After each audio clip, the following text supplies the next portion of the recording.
Baik, selamat pagi pemirsa. Apa kabar Anda pagi ini? Jumpa lagi dengan saya David Plaikol di obrolan pagi AFB TV Kupang. Selamat pagi, selamat memulai aktivitas pagi Anda pemirsa. Dan pagi ini kita akan ngobrol tentang pencegahan penyakit demam berdarah. Nah, kalau kita berbicara tentang DBD di Kota Kupang, memang ini pernah menjadi kasus luar biasa ya, KLB yang sempat memang ini menjadi salah satu yang ditakutkan ya berkaitan dengan penyakit DBD ini sendiri dan bagaimana di Kota Kupang dan terlebih khusus. Nah, ini kita akan berbicara seputar pelayanan di Puskesmas Oipoi Kota Kupang juga pemirsa, dan pagi ini saya sudah bersama dengan Kasubag Tata Usaha dan juga ini sebagai sanitaria di Puskesmas Oipoi Kupang, Bapak Meksi Pingal. Selamat pagi, Pak. Apa kabar? Pagi, baik, ya, baik. Ya, ini dan juga buat Anda pemirsa, apapun aktivitas pagi Anda, jangan lupa untuk sarapan pagi. Sementara Anda juga menyaksikan obrolan pagi, ini berkaitan dengan nyamuk. Ini nyamuk-nyamuk nakal nih. Pak Meksi, ya. Kalau kita berbicara tentang DB, ya, demam berdarah dan DBD, nah ini memang pasti ada beda sedikit, agak beda. Ya, walaupun nyamuknya sama mungkin juga ya. Ini mungkin bisa dijelaskan Pak Meksi untuk kita semua juga dan juga untuk Anda pemirsa.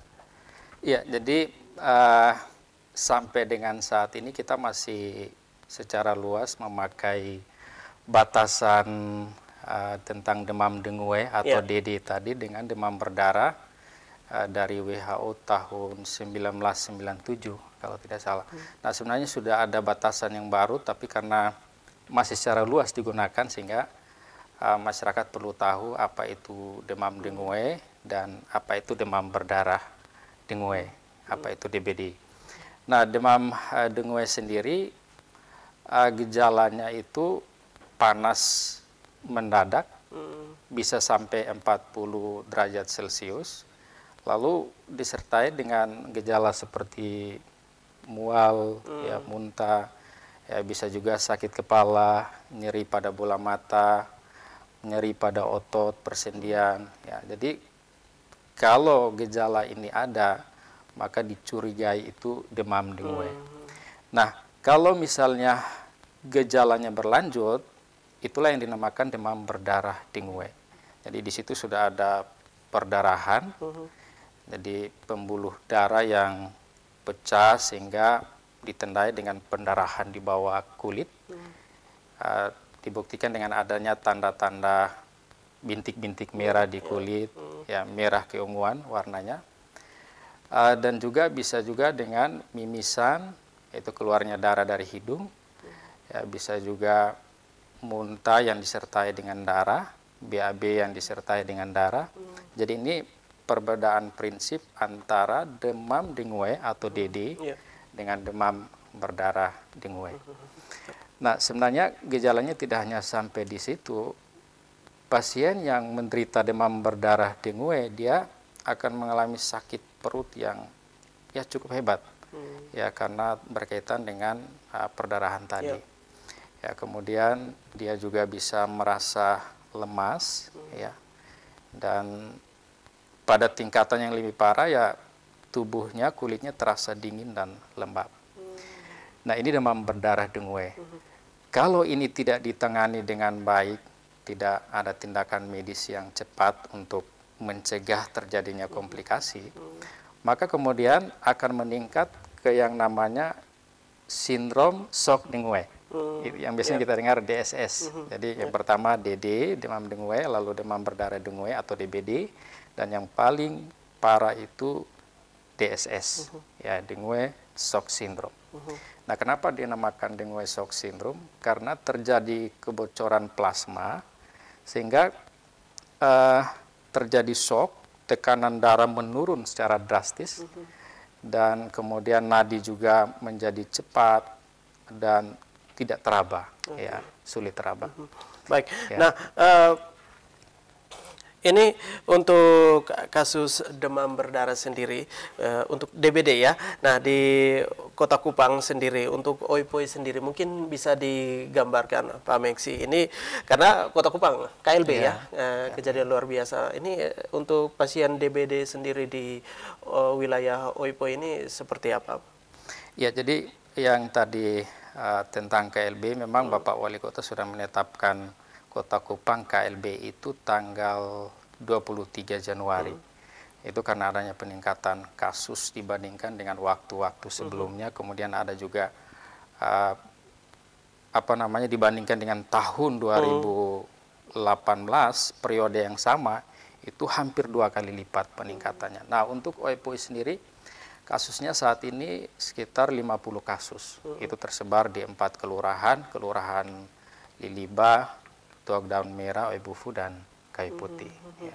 Oke, nah ini apakah yang mengalami penyakit DBD ini sendiri variasi anak-anak, orang dewasa seperti apa? Ya, jadi demam berdarah menyerang semua umur. Tetapi yang paling rentan itu 90% itu anak di bawah 15 tahun. Kenapa seperti itu? Ya, ini terkait dengan daya tahan tubuh anak, ya, kemudian terkait dengan berat, karena daya tahan tubuh ini dikaitkan dengan berat badan daripada siapa yang terinfeksi oleh virus penyebabnya, yaitu virus dengue tadi. Ya, sehingga kemudian anak-anak lebih rentan terhadap penyakit demam berdarah. Oke, baik. Ini untuk untuk kasus di Kelurahan OIPOI ini sendiri, ini seperti apa? Penanganannya seperti apa? Ya, jadi peran kita sebagai petugas kesehatan di mana saja ya, ketika sebenarnya kita tidak hanya menunggu kasus, tetapi kita melakukan surveillance itu 3 bulan sekali. Jadi surveillance ini ada 2, atau surveillance atau penyelidikan, ada 2, yaitu surveillance penyakitnya sendiri, dan yang kedua surveillance nyamuknya yang menularkan virus dengue penyebab penyakit demam berdarah ini. Jadi kita lakukan secara rutin, namun tentu ketika terjadi KLB itu menjadi lebih ketat. Ya. Ketika ada pelaporan kasus dari rumah sakit positif, kita melakukan surveillance di wilayah tempat tinggal si pasien. Ya, kita selidiki apakah di sekitarnya juga ada kasus yang sama, karena ini penting untuk penentuan intervensi selanjutnya. Oke, ini menarik juga Pak Meksi, sejauh mana juga dari penanganan medis sendiri terhadap, ya ini kita mendiagnosa awal untuk pasien yang terkena DBD ini, sejauh mana juga step by step ya mungkin dalam hal ini untuk memberikan, ini terkena demam berdarah. Nah ini seperti apa? Nah, karena jadi ini salah satu masalah utama kenapa kasus DBD itu begitu banyak meningkat dengan cepat, karena kita lambat di dalam hal deteksi dini. Ya, jadi ada sebagian masyarakat kita yang belum tahu apakah ini gejala demam berdarah atau tidak.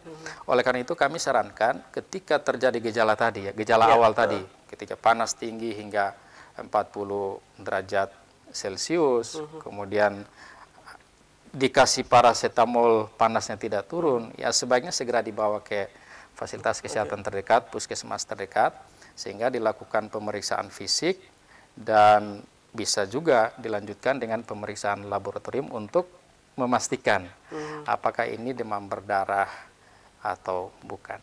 Ya. Oke, nah 50 pasien DBD itu sendiri. Nah ini mungkin bisa digambarkan juga berkaitan dengan pelayanan. Nah ini apakah ada pasien yang memang ini retanya sudah 2-3 hari baru ke puskesmas atau seperti apa?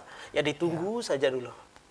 Ya, pengalaman kita kalau pada musim ini, biasanya dari bulan Oktober sampai bulan April itu musim di mana kasusnya meningkat karena populasi nyamuknya, nyamuk Aedes aegypti yang ada di sekitar rumah kita ini, dia meningkat dengan pesat dengan adanya musim hujan. Nah, pada saat ini biasanya masyarakat jadi panik, agak takut ketika anaknya mengalami gejala panas, sehingga mereka cepat-cepat bawa. Namun ada juga yang ya karena mungkin kurang paham ataupun belum dapat informasi yang jelas, sehingga menunggu dikasih paraset, menunggu hingga sampai masa kritis dulu baru dibawa. Nah, ini persoalannya. Karena ada 3 fase. Fase yang pertama tuh fase demam, itu hari pertama sampai hari ketiga. Ya, sehingga biasanya kalau kita ke puskesmas, sehingga kalau itu diberikan paracetamol, itu biasanya dikasih saran, ingat kalau 2-3 hari tidak turun, dihitung sejak panas hari pertama, segera dibawa kembali ke puskesmas untuk dilakukan pemeriksaan lebih lanjut. Nah, kemudian fase yang kedua itu hari keempat sampai hari kelima itu yang fase kritis. Nah, pada saat fase ini panasnya turun dari 40 turun ke suhu normal sekitar 37,5 derajat Celcius. Tapi justru di sini fase kritisnya. Ya, jadi kadang-kadang setelah 3 hari panasnya turun, masyarakat berpikir bahwa sudah aman, ternyata di situ fase kritisnya. Sehingga memang kita sarankan kalau panas tinggi, mual, muntah, nyeri kepala, nyeri bola mata, nyeri persendian, nyeri otot, segera dibawa. Sehingga kita pastikan ini demam berdarah atau tidak. Karena kalau tidak, seperti yang tadi, dia akan meningkat ke shock, kemudian terjadi kebocoran plasma, cairan di dalam darah berkurang, terjadi kekentalan darah, darah tidak mampu lagi mengantar oksigen ke organ tubuh, terjadi kegagalan jantung, hati, jadi bisa meninggal. Oke, baik. Nah, untuk di Puskesmas Oipoi sendiri ini kita berbicara soal pelayanan. Ya, ini penanganan 50 pasien ini DBD. Ya, dan tentu juga diharapkan semuanya sembuh dengan sempurna. Ya, kesembuhan itu yang paling utama. Kesehatan. Nah, kalau kita berbicara soal pelayanan di Puskesmas Oipoi sendiri, ya ini mau lebih dekat lagi dengan Puskesmas Oipoi, bisa digambarkan? Ya, jadi kita bersyukur pada Tuhan dan tentunya kami juga menyampaikan terima kasih banyak kepada kepercayaan masyarakat, tokoh-tokoh masyarakat, Badan Penyantun Puskesmas, karena penilaian akreditasi dari Kementerian Kesehatan tahun lalu hasilnya kita Madya. Ya, jadi ini satu hal yang perlu kami syukuri, namun juga tantangan bagaimana mempertahankan atau kemudian meningkatkannya 3 tahun yang akan datang ke tingkat utama atau paripurna. Oke, baik. Nah, untuk pelayanan kepada masyarakat itu sendiri, tentu juga ini ya kembali lagi untuk para pasien. Kalau di saat datang dengan keadaan yang memang keadaan tubuhnya kurang fit, drop, ya, apalagi tentang 50 pasien DBD itu sendiri, ya ini apalagi ibu-ibu ya, maunya itu cepat semuanya. Nah, ini mungkin dari Puskesmas sendiri ya, pelayanan di Puskesmas sendiri seperti apa? Iya, jadi masih tentang pelayanan, kita bukan Puskesmas rawat inap, jadi kita hanya rawat jalan. Namun setelah penetapan KLB oleh Bapak Wali Kota, maka bersama Bapak Wali Kota dan Bapak Kepala Dinas mengarahkan semua sumber daya untuk penanggulangan demam berdarah. Salah satunya adalah posko 24 jam untuk DBD.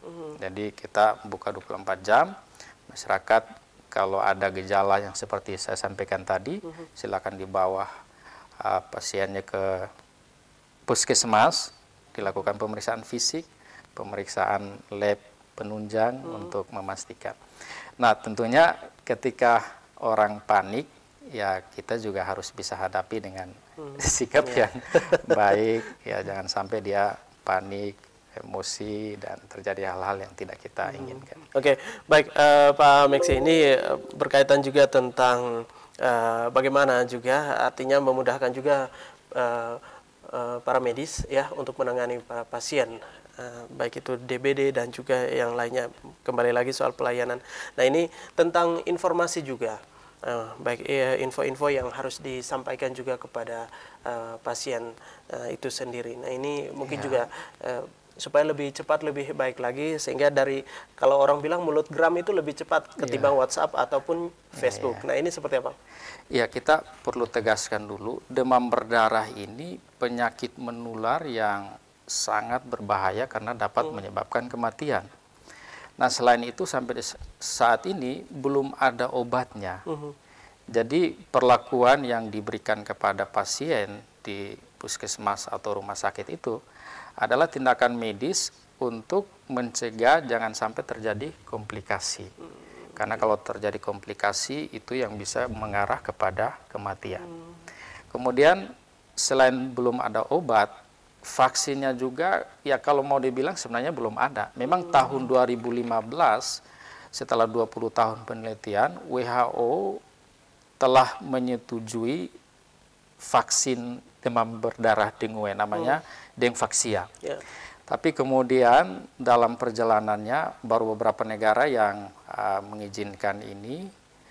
Kita Indonesia sendiri tahun 2016 sekitar tanggal 31 Agustus Balai POM sudah memberikan izin untuk vaksin ini, tapi kemudian tahun 2017 ada fakta penelitian yang menunjukkan bahwa tidak efektif vaksinnya. Bahkan dia hanya efektif untuk mereka yang sebelumnya sudah pernah terkena demam berdarah.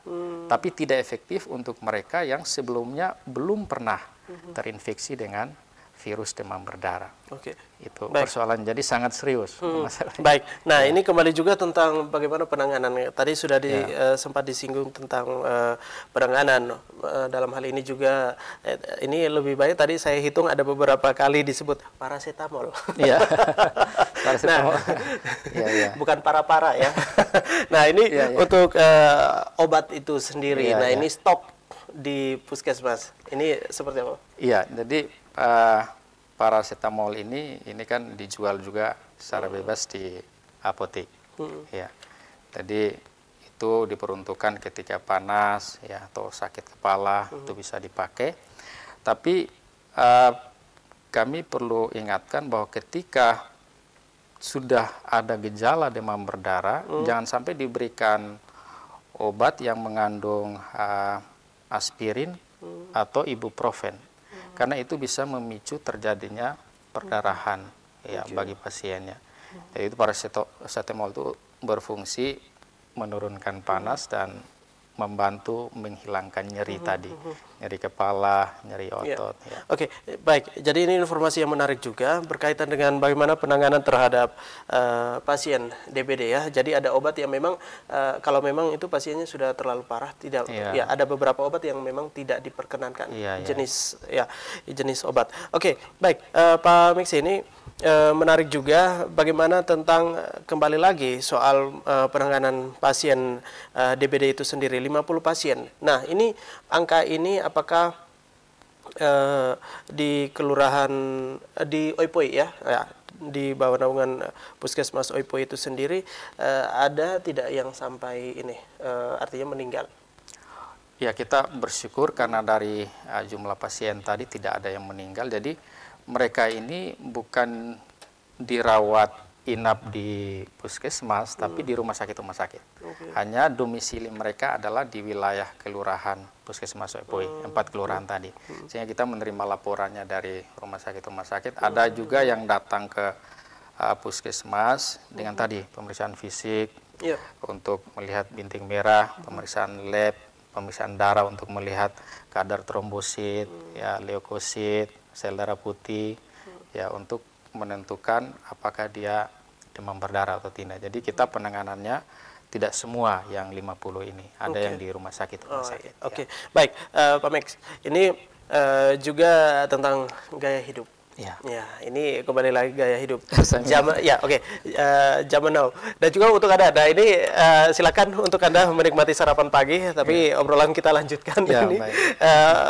Sangat menarik sekali bagaimana tentang gaya hidup itu sendiri di dalam rumah ataupun di sekitar rumah itu sendiri. Nah, ada juga yang bilang, kok rumah kita sudah bersih, nah, tetapi masih saja kena demam berdarah. Ini seperti apa, Pak? Ya, jadi yang Pak sampaikan ini menarik, bahkan keluarga orang kesehatan pun ya kena demam berdarah. Ini nyamuk-nyamuk nakal ya. Anak saya yang kedua itu malah 2 kali.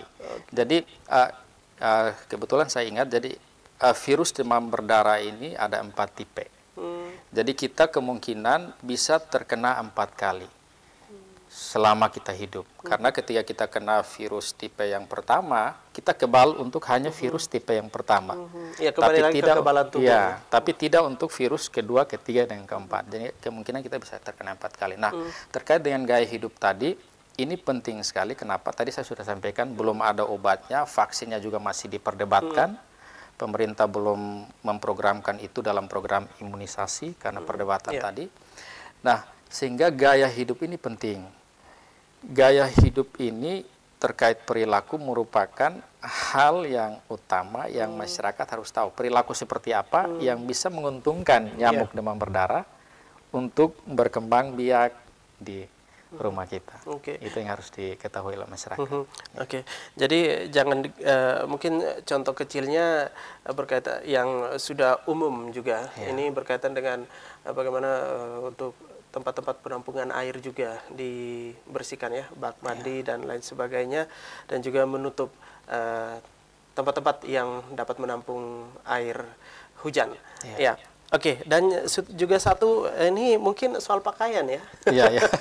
Yang digantung saja, mungkin karena rumahnya kurang bagus makanya digantung.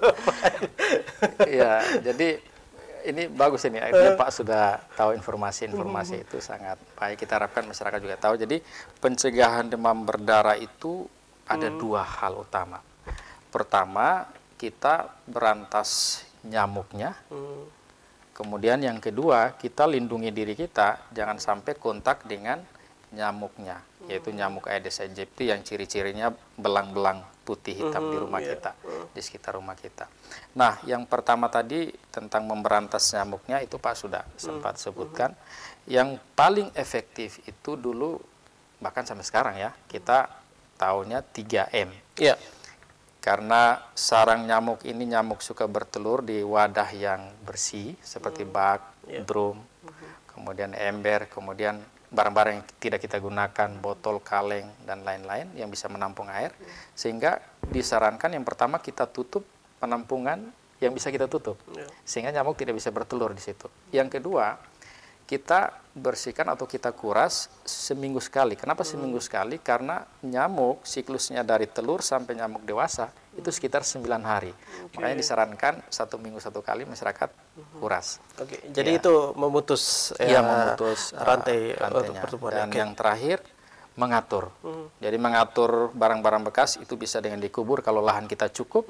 Bisa juga dengan gunakan kembali, misalnya bahan bekas kita buat ember dan lain sebagainya. Atau kita kumpulkan, kita pack dengan baik lalu dibawa ke tempat pembuangan sampah. Menarik juga. Jadi kalau untuk sampah ya dikubur, jangan dibuang ke kali ya. Kalau ke kali berarti kembali lagi kita, apalagi kali Liliba. Malah banjir. Banjir lagi, banjir penyakit lagi ya, persoalan yang baru. Baik. Yang berikut lagi ini persoalannya di Oipoi. Nah, lingkungannya ini ada 4 kelurahan. Tentu juga kalau kita tadi yang sudah disinggung berkaitan dengan ada kali, terus juga rumah-rumah ya. Ini ada rumah-rumah yang memang sangat padat, dan juga ada yang memang ya jaraknya juga lumayan. Artinya untuk nyamuk itu bisa berkembang. Kalau kita berbicara soal rumah yang jaraknya agak jauh, nah ini perkembangan nyamuk juga bisa, kalau secara awam ya, ini perkembangan nyamuk juga bisa lambat. Nah, tetapi ya ini pasti persoalannya berbeda. 4 kelurahan nih ya di bawah naungan Puskesmas Oipoi sendiri. Ini bervariasi tentunya. Nah, ini bagaimana juga dari masyarakat itu sendiri untuk bisa menjaga. Bagaimana bisa menjaga, kembali lagi memang sudah dijelaskan, tetapi antara rumah yang satu dengan rumah A dan rumah B ini agak jauh. Nah, ini di kelurahan A. Kalau di kelurahan B rumahnya mepet semuanya. Nah, ini seperti apa? Apakah statusnya juga nanti sama ataukah beda? Baik. Jadi tadi juga sudah sempat disinggung bahwa kadang rumah kita bersih, tapi kok masih kena demam berdarah, saya lupa itu tadi. Nah, kemampuan terbang nyamuk ini 50 meter sampai 100 meter. Jadi walaupun rumah kita bersih, tapi kalau tetangga kita misalnya ada jentik nyamuknya, tetap nyamuknya bisa berpindah karena kemampuannya sampai 100 meter terbangnya. Nah, soal kepadatan rumah ini memang paling disukai oleh nyamuk Aedes aegypti. Jadi tapi belum tentu juga kalau rumah yang agak jarak jauh juga itu nyamuk juga artinya bisa berkembang juga. Iya, karena selain kemampuan terbang tadi, kalau misalnya di rumah yang jauh itu sendiri ada jentik atau di sekitarnya banyak pepohonan, karena tempat istirahatnya selain pakaian yang tadi disebutkan, pakaian yang bergantungan, tempat-tempat gelap yang berwarna hitam di rumah kita. Nenek bilang berbahaya. Itu berbahaya, disukai oleh nyamuk Aedes. Ya, jadi kalau ada jentik nyamuknya, ada nyamuk dewasanya ya tetap berisiko. Oke, baik, ini menarik sekali Pak Meksi untuk kita semua juga, untuk Anda pemirsa yang baru bersama kami di obrolan pagi AFB TV Kupang. Kita berbicara tentang pencegahan penyakit demam berdarah di seputar Puskesmas Oipoi Kota Kupang. Pak Meksi dan juga untuk Anda pemirsa, kita akan ngobrol lebih lanjut lagi, tapi kita break sebentar. Untuk Anda juga pemirsa, kami segera kembali tetap di obrolan pagi.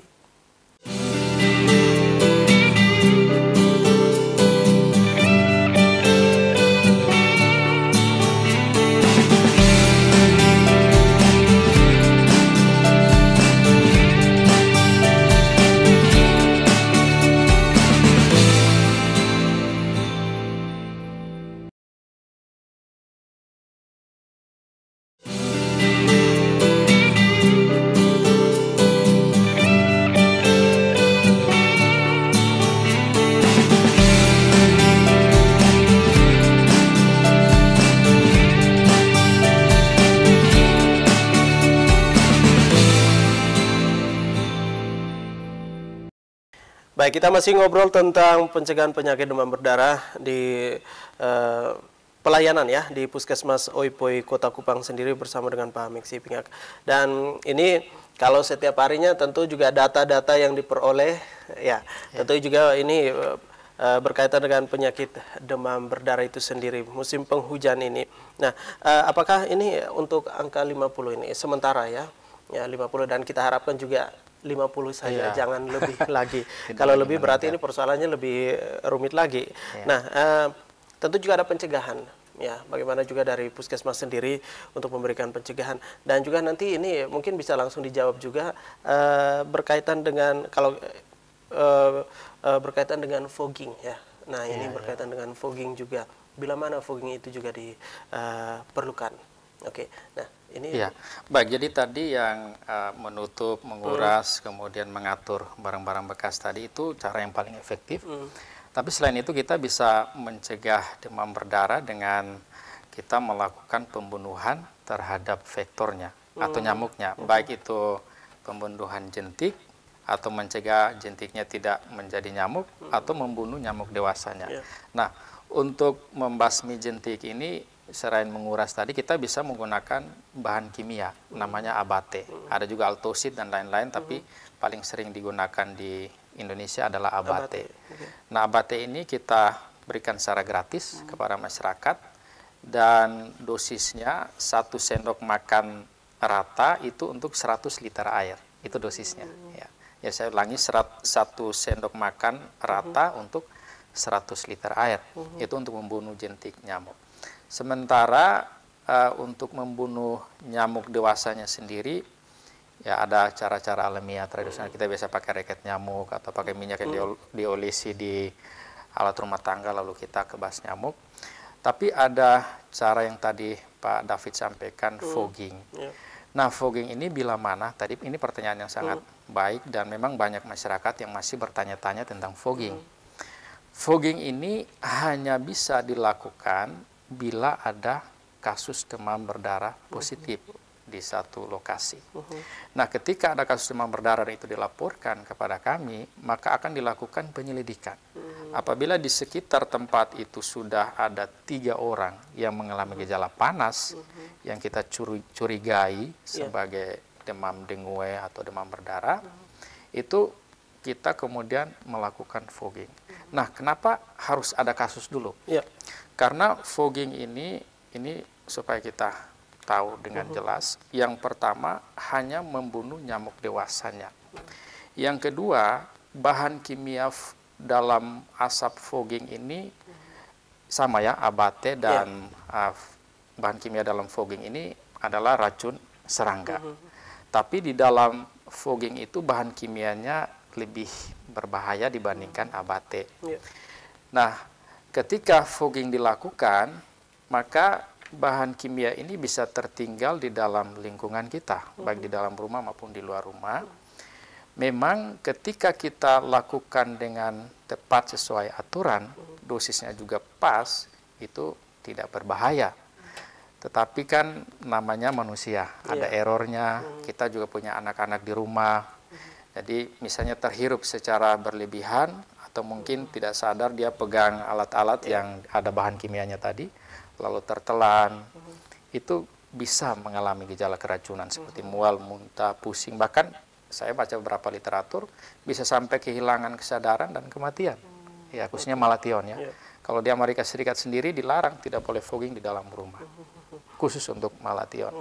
Nah, yang terakhir, kenapa fogging itu alternatif terakhir? Karena ketat sekali sebelum fogging apa yang harus dilakukan, selama fogging apa yang harus dilakukan, dan setelah fogging. Nah, peran masyarakat ini adalah sebelum dan sesudah. Kalau ini tidak diperhatikan, ya kita bisa juga mengalami efeknya, efek negatif yang tadi saya sebutkan. Jadi sebelum fogging itu harus dipastikan bahwa semua makanan tertutup, minuman tertutup, pakaian di tempat yang tertutup, khususnya pakaian bayi. Karena dia juga bisa menyebabkan iritasi kulit, mata, ya selain yang tadi gangguan pernapasan. Nah, kalau ini tidak diperhatikan dengan baik, ya itu yang kita khawatirkan. Kemudian setelah fogging harus dibersihkan, dipel, kasih bersih. Tapi asap ini kan terkena semua benda. Kita tidak bisa memastikan apakah masyarakat kemudian aman benar-benar, ya karena bisa juga campurannya karena kelelahan. Siapa tahu mungkin petugasnya lelah sehingga konsentrasinya lebih, itu kita juga harus jaga. Jadi mungkin ya ini berkaitan dengan peralatan rumah ya memang setiap saat itu digunakan ya dalam hal ini untuk mungkin piring, sendok dan lain sebagainya, supaya kalau dikala disemprot ya ini fogging ya setelah itu langsung dicuci mungkin. Jadi memang sebelumnya seharusnya alat-alat makan itu ditutup entah dengan plastik atau kain, yang penting terlindungi dari asap tadi atau bahan kimia pada fogging tadi, atau sikat gigi yang kita gunakan, jadi itu ditutup dengan rapat. Ya juga hal-hal lainnya yang kita gunakan. Atau beli baru ya. Baik, Pak Meksi. Nah, ini juga tentang peran dari pemerintah sendiri sejauh ini dalam hal ini untuk pelayanan di Puskesmas Oipoy sendiri, berkaitan juga dengan angka DBD di Oipoy sendiri yang mencapai 50 orang yang mengalami DBD ini, seperti apa? Ya, kita bersyukur sekali. Ada juga sih yang saya dengar sempat mempertanyakan tentang penetapan KLB, tapi kami sangat bersyukur karena dengan penetapan KLB oleh Bapak Wali Kota, maka perhatian kami lebih fokus. Ya, lebih fokus untuk penanggulangan demam berdarahnya. Kita lebih mengarahkan sumber daya yang kita miliki, kemudian intervensi apa yang kita harus lakukan untuk menekan angka demam berdarah. Jadi ini peran pemerintah tadi yang utama. Kita berterima kasih kepada Bapak Wali Kota atas penetapan KLB ini dengan peningkatan kasus, sehingga kita kemudian bisa menekan. Nah, pada awal KLB itu satu hari rata-rata di Kota Kupang 20 sampai 27 kasus per hari. Nah, ketika kemudian ditangani saat ini sudah berkisar sekitar 4 sampai 10 kasus per hari. Jadi menurun.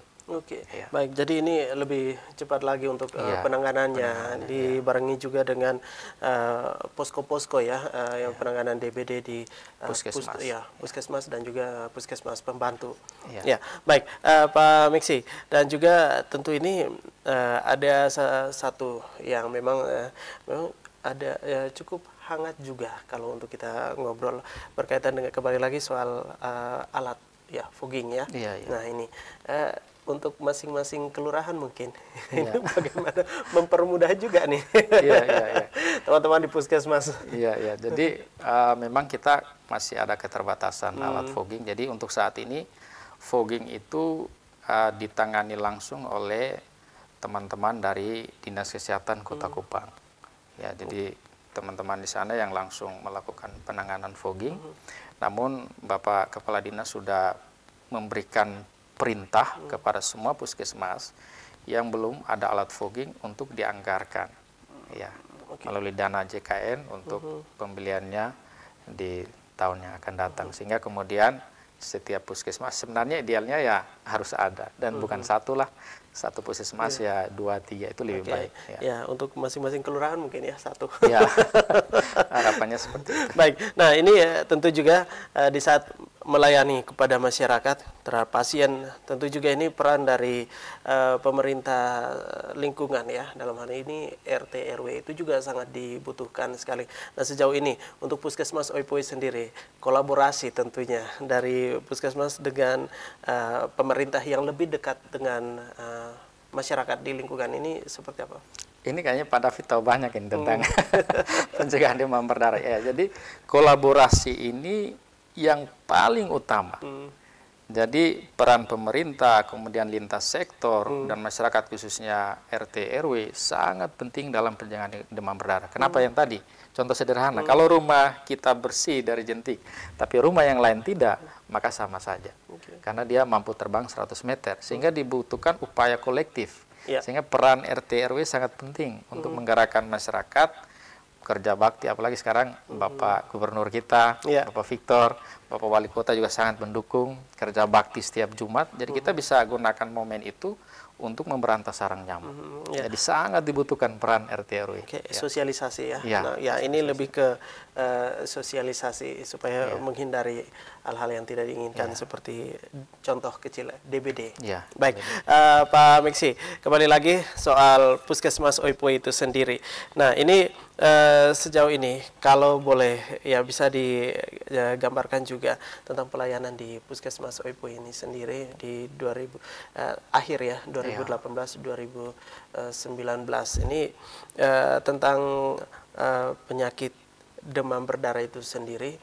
Ini kalau untuk penanganannya, nah kan kebanyakan kalau untuk masyarakat ya, untuk pasien itu sendiri, apalagi untuk orang tuanya, anak-anak yang terkena DBD ini sendiri, ya kita ini untuk mendiagnosa awal. Nah, di saat seperti awal tadi bahwa dikasih obat untuk menurunkan panas. Nah, kan ini kembali lagi saya langsung ingat ada satu iklan seperti ini, buat anak kok coba-coba. Nah ini ya kembali lagi soal pelayanan ini seperti apa? Jadi paracetamol itu sendiri sebenarnya umumnya untuk menurunkan panas, membantu menurunkan nyeri, karena gejala awalnya ya panas dan nyeri, ya, nyeri kepala, nyeri otot dan lain-lain. Tapi yang soal penanganan ketika dibawa ke puskesmas, yang dilakukan pertama itu diuji rempelit namanya, ya, untuk melihat apakah ada pendarahan di bawah kulit. Kemudian dilanjutkan dengan pemeriksaan laboratorium untuk memeriksa darah. Ya, bagaimana kadar trombositnya, kalau di bawah 100.000 mikroliter, yaitu dicurigai demam berdarah. Kemudian leukositnya, darah putihnya turun tidak, hematokrit berkaitan dengan kekentalan darahnya seperti apa. Nah, jadi ini untuk mengkonfirmasi, menegaskan apakah benar itu demam berdarah atau tidak, sehingga tidak ada coba-coba dalam perlakuan, ya, karena perlakuan kita harus tepat untuk mencegah terjadinya komplikasi. Nah, untuk 4 kelurahan sendiri dalam naungan Puskesmas Oipoi Kota Kupang sendiri, ini tentu juga peran dari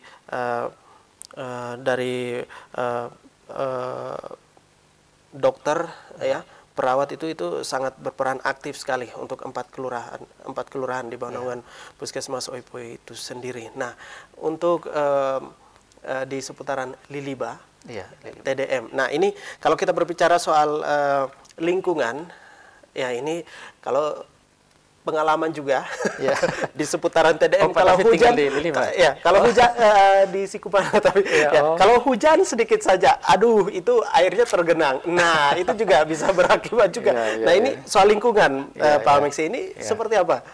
Karena menunjang semuanya.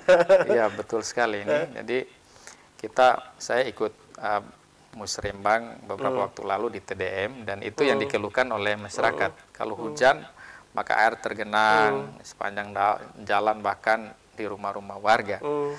Nah, ini yang kita pikirkan bagaimana kemudian ke depan ini bisa berubah.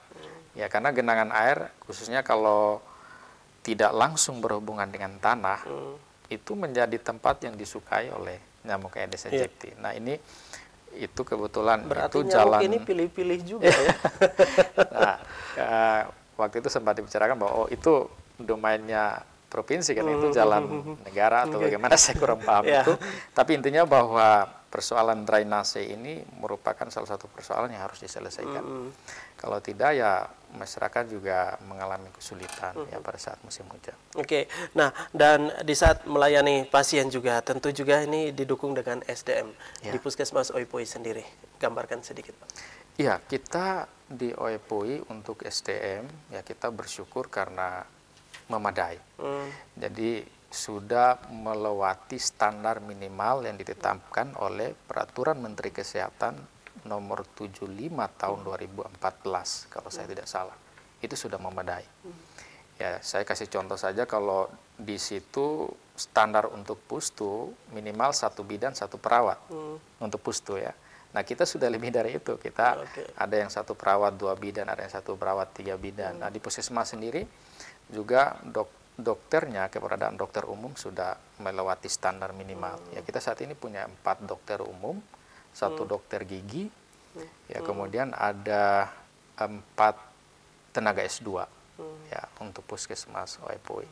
Dan itu sumber daya yang kalau kita manfaatkan, kita gunakan secara tepat, itu akan sangat membantu pelayanan baik di dalam gedung maupun di luar gedung ini puskesmas. berkaitan dengan sarana prasarana ya. Oke, dan juga untuk stok obatnya aman juga.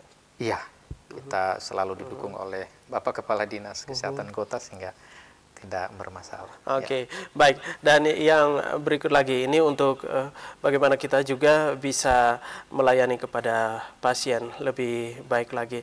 Nah ini, ya, ini banyak. Kalau kita berbicara soal bagaimana kita juga bisa kalau sampai ke rumah sakit ya, dalam hal ini rumah sakit umum atau, nah ini masyarakat. Ya, ini untuk aturannya mungkin aturannya. Apakah dari puskesmas baru ke rumah sakit umum? Nah, karena masyarakat ini kalau di saat terkena langsung ke rumah sakit umum, terus nanti puskesmasnya baru dapat laporan seperti yang tadi Bapak sampaikan ini seperti apa? Ya, kalau darurat bisa langsung, Pak. Ya, jadi bukan hanya demam berdarah, tapi apapun yang darurat dalam pemandangan kita, penyakit apapun darurat ya membutuhkan penanganan cepat, bisa langsung ke rumah sakit. Tapi ketika kemudian itu pasien ke puskesmas itu dan kita tidak bisa tangani, kita akan mengeluarkan rujukan ya ke rumah sakit di atas kita ya. Jadi puskesmas Oipoi biasanya memberikan rujukan ke rumah sakit Leona, ya, rumah sakit Kota Eskalirik ya, rumah sakit Leona, rumah sakit Dedari ya. Karena kita tidak bisa langsung ke rumah sakit umum Yohanes dan Siloam karena kelasnya lebih di atas. Oke, baik. Nah, ini soal pelayanan kepada masyarakat, Pak Meksi. Ini tentang kembali lagi soal, ya, ini sudah ada kartu ya. Nah, ini sudah ada kartu. Nah, masih berbicara soal penyakit demam berdarah. Mungkin ini juga dialami di lapangan atau seperti apa. Nah, ini berkaitan dengan bagaimana pelayanan. Nah, pasien dari luar kota mungkin ya yang berobat di puskesmas Oipoi. Nah, ini seperti apa? Tentu juga ada banyak yang bingung. Nah, ini seperti kebanyakan misalnya ada yang kuliah atau sekolah ya asalnya mungkin dari luar Kota Kupang tetapi bersekolah di Kota Kupang. Nah, ini seperti apa? Teknis mungkin ya. Iya. Jadi kita melayani semua yang datang ya. Entah itu dia di wilayah kita atau tidak, kita tidak mungkin menolak. Itu yang pertama. Yang kedua tentang kartu KIS, kartu BPJS. Kalau misalnya masyarakat itu sudah pindah ke wilayah kita dan dalam waktu misalnya lebih dari 6 bulan, ya kita sarankan sebaiknya mengurus kepindahan vaskesnya ke puskesmas Oipoi, sehingga bisa dilayani dengan gratis. Ya, seperti itu. Baik, nah ini informasi yang menarik juga, karena banyak ada yang bingung juga ini pengurusannya seperti apa di saat itu bisa ke kantor BPJS, lalu meminta dipindahkan vaskesnya misalnya dari puskesmas A ke puskesmas Oipoi karena saat ini sudah tinggal di wilayah kerja puskesmas Oke. Oipoi misalnya. Tapi kalau misalnya hanya datang sementara, ya itu dianggap pasien umum, ya seperti itu. Oke, baik. Jadi sudah ada ketentuannya ya, Ya. kalau lebih dari 6 bulan. Nah ini Ya. kembali lagi supaya kita jangan istilahnya pendam penyakitnya. Iya, Ya, iya. ini penanganan lebih cepat, lebih baik lagi. Iya, Tetapi iya. balik lagi soal kesadaran masyarakat. kesadaran masyarakat. Nah ini kesadaran masyarakat untuk di Puskesmas Oipoi sendiri, kesadaran masyarakat sejauh mana? Ya, kita harus akui khusus demam berdarah Iya. ya, bukan hanya Oipoi, tapi kalau kita lihat peningkatan kasus dan jumlah kasus yang ada saat ini, bukan hanya Kota Kupang sebenarnya, karena saat ini seluruh NTT, kabupaten kota itu sudah melaporkan kasus demam berdarah. Yang paling tinggi itu Manggarai Barat, yang kedua Kota Kupang, dan Sumba Timur yang ketiga. Artinya kesadaran kita semua itu masih kurang. Ya, karena tadi kolektivitas sangat dibutuhkan dalam Isu nasional pencegahan ya. demam berdarah. Tidak bisa hanya satu berperan lalu yang satu diam, tidak bisa. Semua elemen masyarakat harus berperan. Oke, yang lebih berperan ini kayaknya mama-mama kayaknya. Ya, karena mama-mama yang ada di rumah, ya mereka yang tahu di mana nyamuk itu paling banyak, mereka yang tahu. Di sisi-sisi sela-sela lemari misalnya, di sofa yang berwarna hitam, karena paling disukai warna hitam. Oke, baik. Nah, tentu juga masyarakat juga kepo alias kepingin tahu juga bagaimana juga untuk kapan penyakit demam berdarah ini bisa hilang. Nah, ini juga mungkin apakah sekarang ini sudah mulai menurun, nyamuknya sudah malas berkembang biak atau seperti apa?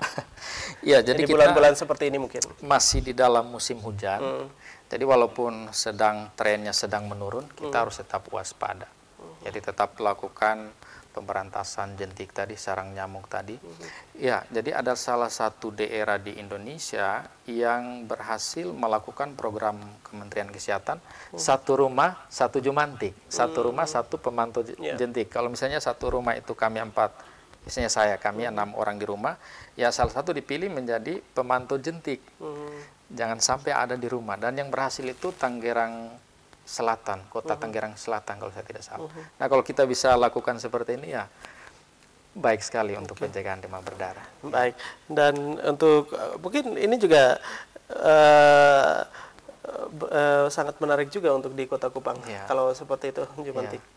Iya, kalau misalnya kita bisa lakukan itu, Pak David di rumah ya, satu orang khusus memantau jentik, dan setiap rumah ada pemantau jentiknya, itu akan sangat efektif. Ya, Tangerang Selatan buktinya mereka dapat penghargaan dari Kementerian Kesehatan karena berhasil melakukan ini. Ini sebenarnya sudah digalakan oleh Kementerian Kesehatan sejak tahun 2016, ya, pada saat Hari Dengue se-ASEAN, ya sudah digalakan. Oke, baik. Dan untuk kalau kita kembali lagi tentang bagaimana penanganan di Puskesmas Oipoi Kota Kupang sendiri, Pak Meksi, tentu juga harapan bersama juga dari semua pihak.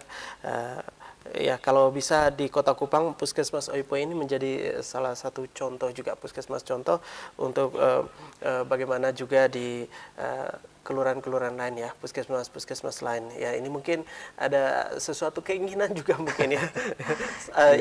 Selain sempat yang tadi singgung rawat inap. Nah, ini mungkin. Ya, jadi memang banyak masyarakat mengusulkan kalau bisa meningkat menjadi rawat inap. Nah, itu kan banyak yang harus dipenuhi. Salah satunya luas daripada tanah milik puskesmas. Apakah memungkinkan atau tidak? Memang sekarang kita bagian depan lantai 2. Tetapi soal usulan-usulan ini Bapak Kepala Dinas selalu tanggap. Jadi itu selalu dipikirkan jalan keluarnya seperti apa. Contohnya tahun ini ya sekitar 3 puskesmas akan ditingkatkan bangunannya.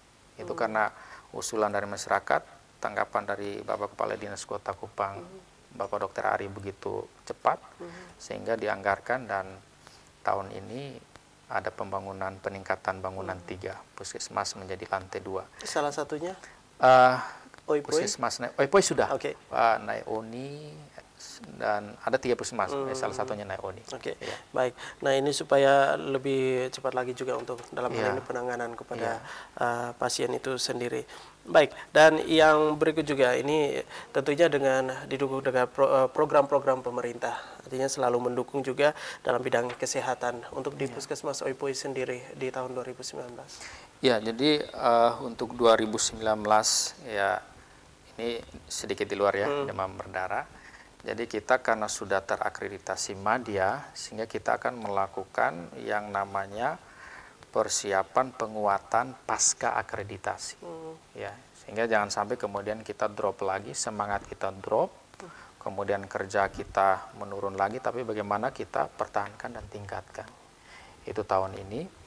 Kemudian yang kedua tentang terkait dengan demam berdarah yang tadi saya sudah sampaikan, kita tetap melakukan surveillance yang ketat, baik terhadap penyakitnya maupun vektor atau nyamuk Aedes aegypti sendiri. Jadi ini sudah ada titik-titik ya dari yang sudah dipetakan oleh teman-teman di Puskesmas Oipoi sendiri untuk berkaitan dengan DBD. Iya, itu hasil penyelidikannya, kita buat pemetaan di wilayah mana saja yang banyak kasusnya, sehingga intervensi kita juga tepat sasaran.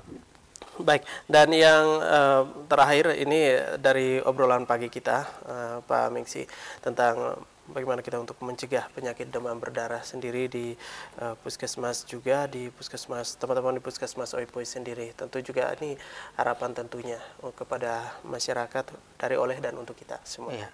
Baik, Pak David dan masyarakat Kota Kupang, khususnya wilayah Puskesmas Oipoi, Kelurahan TDM Oibu Fuliliba dan Kayu Putih, demam berdarah ini sangat berbahaya, dapat menyebabkan kematian, belum ada obatnya, vaksinnya juga masih diperdebatkan, sehingga cara yang paling efektif untuk mencegah adalah kita lakukan pemberantasan nyamuknya, terutama pemberantasan jentiknya, dengan menutup tampungan air yang bisa kita tutup, kita kuras setiap minggu. Dan yang ketiga, kita atur barang-barang bekas di rumah kita yang bisa menampung air, entah itu kita gunakan kembali, kita kubur kalau kita punya lahan yang cukup, atau kita pack dengan baik, kita bungkus dengan baik, kita bawa ke tempat pembuangan sampah sementara. Dan ingat bahwa pencegahan demam berdarah baru bisa berhasil kalau semua bergerak. Kalau hanya 1-2 yang bergerak, atau 50% saja yang bergerak, tidak akan bisa. Harus semua kita bergerak. Baik, ya ini informasi dan juga sebagai penyemangat juga untuk kita semua dalam hal ini untuk mencegah penyakit demam berdarah yang sekarang ini sementara merajalela juga, dan bukan itu tapi juga untuk kesehatan pada umumnya ya, untuk kesehatan pada umumnya juga. Dan juga ini terima kasih juga Pak David sudah undang kita untuk bincang-bincang. Ya, ini informasi yang menarik juga. Dan saya juga mau sapa ini untuk ibu-ibu juga ya, selamat pagi, bukan cuma untuk ibu-ibu tapi bapak-bapak juga ya, untuk kita semua. Baik, terima kasih Pak Mengsi Pika sudah sama-sama, berbagi informasi, dan salam juga untuk teman-teman di Puskesmas Oipoi. Sama-sama. Pagi ini kita sudah lebih dekat lagi dengan teman-teman di Puskesmas Oipoi Kota Kupang sendiri dalam hal untuk pencegahan penyakit demam berdarah. Semoga bermanfaat untuk kita semua, dan sekali lagi terima kasih. Kita jumpa lagi di lain waktu, lain kesempatan dengan tema obrolan yang berbeda. Saya David Paipal, sampai jumpa. Salam Pak Tommy juga.